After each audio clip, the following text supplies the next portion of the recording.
মাদেরকে বলছি, বোনদেরকে বলছি, don't tell 5 things to your husband. 5টা জিনিস স্বামীকে কখনো বলা যাবে না। দেখেন, অনেক মেয়ে আসলে বোঝেই না যে স্বামী তার জন্য কত বড় নেয়ামত। অনেক মেয়ে আসলে এটা ফিলই করে না, কিন্তু স্বামীকে তার স্ত্রীর জন্য বিশাল বড় নেয়ামত করে পাঠিয়েছে একজন, তিনি কে? Very big mercy from your Lord. মাদেরকে বলছি, বোনদেরকে বলছি, স্বামী আপনার জন্য সবচাইতে বড় নেয়ামত। এজন্য স্বামীর যদি আপনি খেদমত করতে পারেন, আপনার উপরে সন্তুষ্ট হবে একজন, তিনি কে? Don't tell 5 things to your husband. 5টা বিষয় স্বামীকে কখনো মায়েরা বোনেরা বলতে পারবে। আল্লাহর হাবিব সাল্লাল্লাহু আলাইহি ওয়াসাল্লাম একবার দেখতে পেলেন যে মহিলাদেরকে শিকলের সঙ্গে টানিয়ে শাস্তি দেওয়া হচ্ছে। আল্লাহর হাবিব জিজ্ঞেস করলেন যে এরা কারা, তারা কারা? ফেরেশতা বলল, ইয়া রাসূলুল্লাহ, এরা হচ্ছে সেই মেয়ে, সেই মহিলা যারা স্বামীর সঙ্গে খারাপ আচরণ করত। তাহলে স্বামীর সঙ্গে যেই মহিলা খারাপ আচরণ করে, তারা কি জান্নাতে যাবে নাকি জাহান্নামে যাবে? উম্মে সালমা রাদিয়াল্লাহু তাআলা আনহা থেকে বর্ণিত, তিনি বলেন, যেই মেয়ে এমন অবস্থায় মারা গেল যে তার স্বামী তার উপরে সন্তুষ্ট, আশা করা যায় সেই মেয়েটা জান্নাতি হবে। সুবহানাল্লাহ পড়েন। তিরমিজি শরীফের হাদিস। এজন্য স্বামীর খেদমত করার দরকার আছে না নাই?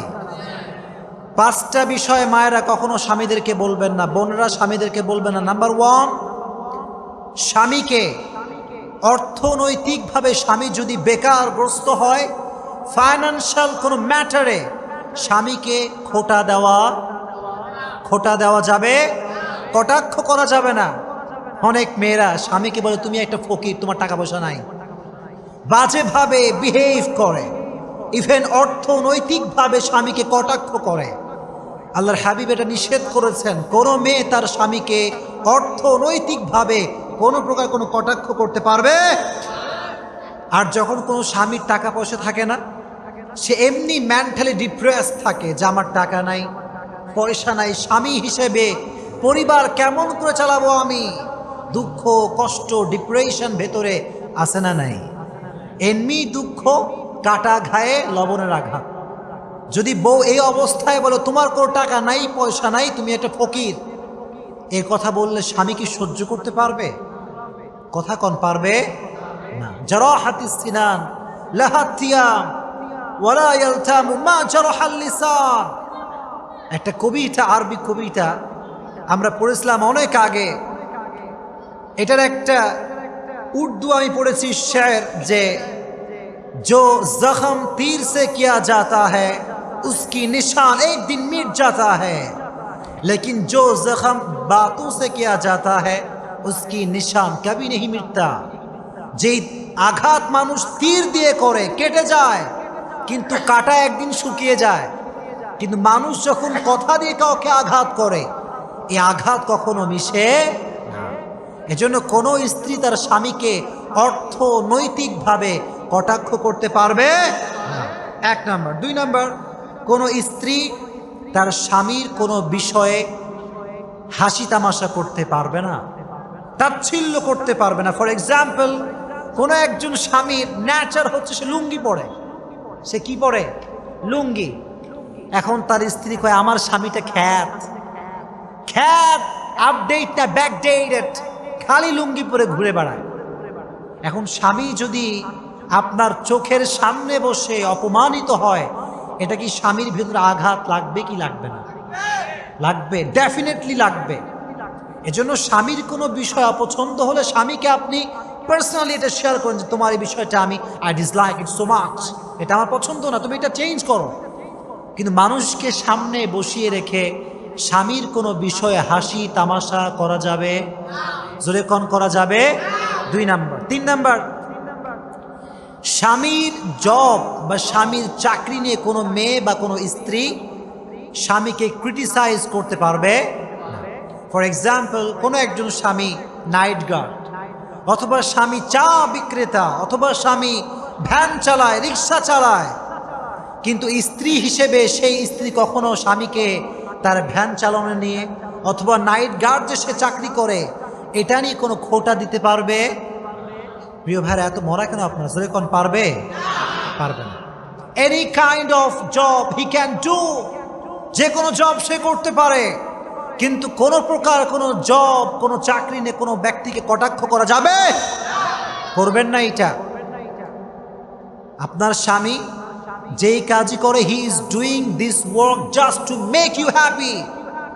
স্বামী যাই করে উদ্দেশ্য একটা, বউকে সে হ্যাপি করতে চায়, তার উদ্দেশ্য সন্তানকে সে সুখী করতে চায়। এই জন্য স্বামীকে তার জব বা চাকরি নিয়ে ক্রিটিসাইজ করা যাবে। 3 নম্বর। 4 নম্বর, মাদেরকে বলছি, বোনদেরকে বলছি, স্বামীকে সব বিষয়ে অভিযোগ করা যাবে না। সব বিষয়ে অভিযোগ করবেন না। আমার ওইটা নাই, আমার ওড়না নাই, জামা নাই, আদা নাই, রসুন নাই, তুমি কি করো? সব বিষয়ে অভিযোগ করবেন না, কারণ আল্লাহ আপনাকেও হাত দিয়েছে, পা দিয়েছে, মেধা দিয়েছে। আপনার স্বামী গেছে ঢাকা, আপনি আছেন চট্টগ্রামে, এখন লাগবে মরিচ। এখন আপনি ফোন দিয়ে বললেন, তোমার মতো স্বামীতে কোনো কাজই হবে না, তুমি গেছো ঢাকা, আমার কাছে মরিচ নাই। এরকম অভিযোগ আছে না নাই? এই অভিযোগ করবেন না। আল্লাহ আপনাকে হাত দিয়েছে, আপনি নিয়ে আসেন। কিন্তু স্বামীকে সব বিষয়ে অভিযোগ যেই মেয়ে করে, সে প্রকৃতপক্ষের ভালো স্ত্রী হতে পারে। সব বিষয়ে don't complain two your husband, সব বিষয়ে অভিযোগ করা যাবে। 4 নাম্বার, লাস্ট থিং হচ্ছে সব বিষয়ে স্বামীকে দোষারোপ করা। এই যুবকরাও মরা, দোষারোপ করা যাবে না। অনেক মেয়ে দেখবেন স্বামীকে বলে যে আমার ছেলে নষ্ট হয়ে গিয়েছে, একমাত্র দায়ী তুমি, তোমার সাইপে ছেলে আমার নষ্ট হয়ে গিয়েছে। কিন্তু অনেক সময় দেখা যায় শুধুমাত্র স্বামীর জন্য নয়, অনেক ক্ষেত্রে মায়ের লাড আর মায়া পেয়ে অনেক সন্তান নষ্ট হয়ে যায়। ছেলে কোন ঠিক কিনা? এজন্য সব বিষয়ে স্বামীকে দোষারোপ করা চলবে না। নিজেকে দেখবেন যে স্ত্রী হিসেবে, do I have any fault? আমার কোনো ত্রুটি কি আছে? যদি থাকে আমি সংশোধন করব। কিন্তু স্বামীকে সব বিষয়ে দোষারোপ যেই মেয়ে করে, সেই পরিবারে কখনো সুখের দেখা সে পাবে। আল্লাহ মা বোনদেরকে এই 5টি বাজে কটাক্ষ বিষয় থেকে হেফাজত করে দিক। পড়না আমিন। এলাকার প্রত্যেকটা পরিবারকে আল্লাহ তাআলা সুখময় পরিবার হিসেবে কবুল করে নিক। পড়না আমিন। আচ্ছা, মাশাআল্লাহ। আল্লাহ যেন আমাদের সবাইকে যা যা বললাম আমল করার তৌফিক দান করে। পড়না আমিন।